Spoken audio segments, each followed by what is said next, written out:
It takes approximately 2.5 liters of crude oil to produce just 1 liter of gasoline. To meet global fuel demand, nearly 100 million barrels of oil are extracted every day around the world. But how does this viscous, dark resource become the gasoline we use daily in our cars? To find out, let's travel to the United States, one of the world's largest producers and consumers of gasoline, and step inside a modern refinery. The history of gasoline begins in the 19th century, when petroleum began to be refined industrially. At the time, the most valuable product was not gasoline, but kerosene, used to fuel lamps. The lighter fraction that we now call gasoline was then considered a mere residue, almost worthless. Everything changed with the invention of the internal combustion engine in the 1870s. Suddenly, this abundant byproduct became a potential fuel. At the beginning of the 20th century, with the popularization of the automobile thanks to Henry Ford and his famous Model T, gasoline established itself as the star fuel of the industrial age. To improve its performance, in the 1920s, additives such as tetraethyl lead, which increased the octane rating, began to be added to gasoline. However, its use was gradually abandoned due to its toxicity. Even today, gasoline remains essential for transportation and the functioning of the modern world. But where exactly does it come from? And how does it become the fuel we use every day? It all begins with crude oil, a dense, viscous, dark-colored liquid with a pungent odor, the result of a geological process that took millions of years. It originates from the remains of plants and marine microorganisms that, upon dying, accumulated at the bottom of seas and lakes.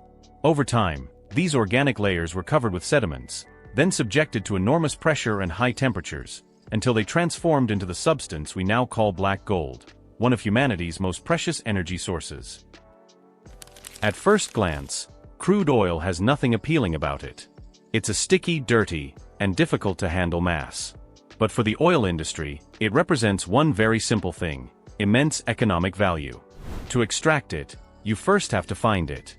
Geologists use advanced prospecting techniques, such as seismic surveys, which involve sending waves into the subsoil and analyzing their reflections to detect potential oil deposits. Once a deposit is identified, the drilling phase begins. Drilling rigs are installed and wells are drilled, sometimes reaching depths of several kilometers. If the reservoir is naturally highly pressurized, the oil can rise to the surface on its own, like a fountain, which facilitates extraction in the early stages. But as the pressure decreases, it becomes necessary to use mechanical pumping systems, such as the famous pumping cranes, those metal arms that swing constantly in oil fields. In more complex reservoirs, where the oil is heavier or trapped in hard-to-reach rocks, enhanced recovery techniques are used. Injecting water, gas, or steam into the reservoir increases pressure and forces crude oil toward the production wells.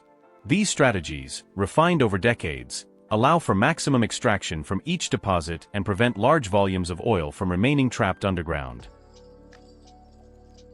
Once extracted, the oil must be transported to refineries for processing.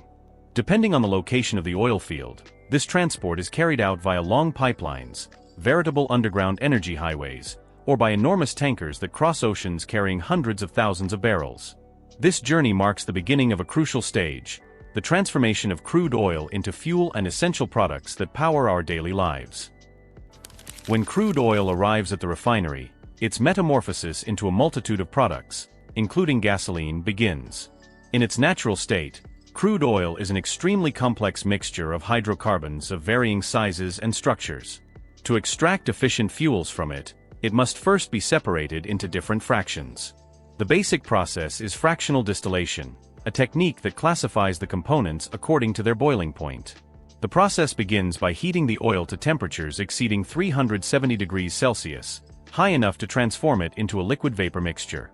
This mixture is then introduced into a distillation tower, a gigantic steel column where the vapors gradually rise while cooling. As the temperature decreases along the column, the constituents condense at different levels, depending on their molecular mass and volatility. In the lower part of the tower, where the temperature remains very high, the heaviest fractions, bitumen, heavy fuel oil, and residue deposit, requiring further processing for recovery. Higher up, in the intermediate zones, diesel and kerosene, used respectively in road vehicles and aviation, are collected. At the very top, where the temperature is lowest, the lightest fractions, butane, propane, and distillate gasoline, are recovered.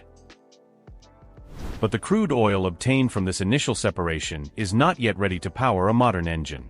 Its composition is not ideal, its combustion is inefficient, and its properties are unstable. To make it a high-performance fuel, it undergoes a series of additional treatments, one of the most important of which is catalytic cracking. Catalytic cracking involves passing heavy fractions through reactors where they are heated to high temperatures in the presence of solid catalysts. Under these conditions, large hydrocarbon molecules break down into smaller molecules, better suited for use as fuel such as gasoline. This process increases gasoline yield and improves its quality.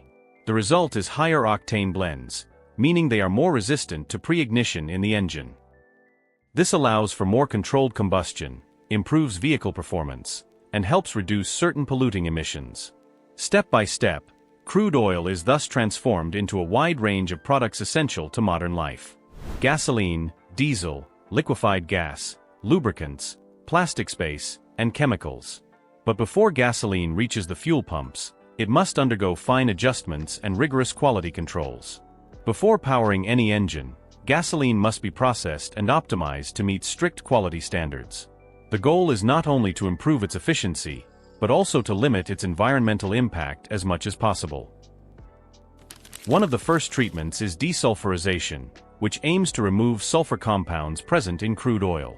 If these compounds were left in the fuel, they would produce sulfur oxides during combustion, which are responsible for air pollution and are also acidic. Through hydro-desulfurization processes, where hydrogen is injected in the presence of catalysts, sulfur is converted into hydrogen sulfide, which is then separated for further processing. This results in cleaner, less polluting gasoline. To optimize its performance in modern engines, the gasoline is then blended with a range of specialized additives. It contains octane enhancers, which increase resistance to premature detonation and prevent engine knocking.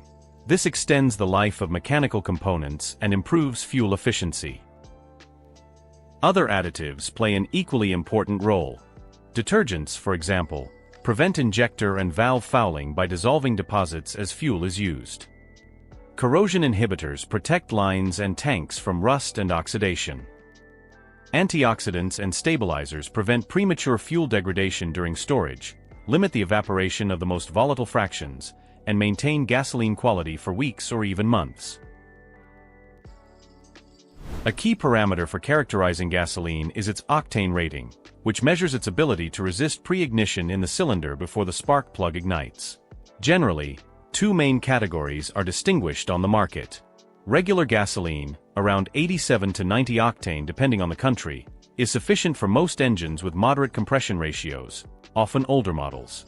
Premium gasoline, with an octane rating of around 95 or higher, is designed for modern, more demanding engines operating at higher compression ratios and temperatures. A higher octane rating doesn't necessarily mean more raw horsepower, but rather more stable combustion, especially in high-performance engines. Before being distributed to service stations, each batch of gasoline undergoes a battery of tests in specialized laboratories.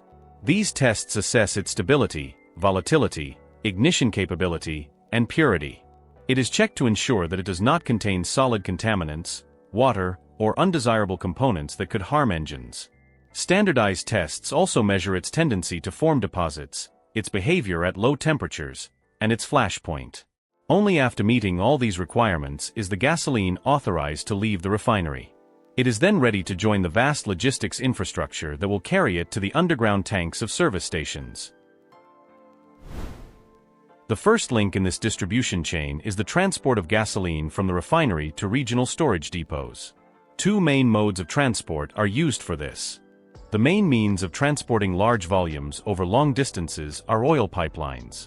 These underground or sometimes overhead lines extend over hundreds, even thousands of kilometers, connecting refineries to major terminals. Gasoline flows through them under high pressure, often in batches, separated from other petroleum products by plugs or controlled interfaces to prevent mixing. The other, more flexible option is tanker trucks. They are essential for serving areas that are more remote or less well connected to the pipeline network. These vehicles are equipped with internal compartments that limit sudden movements of the liquid, reduce the risk of imbalance, and improve safety during transport. Gasoline doesn't go directly from the refinery to the gas station. It first passes through large storage terminals where it is kept in huge metal tanks designed to limit evaporation and prevent leaks.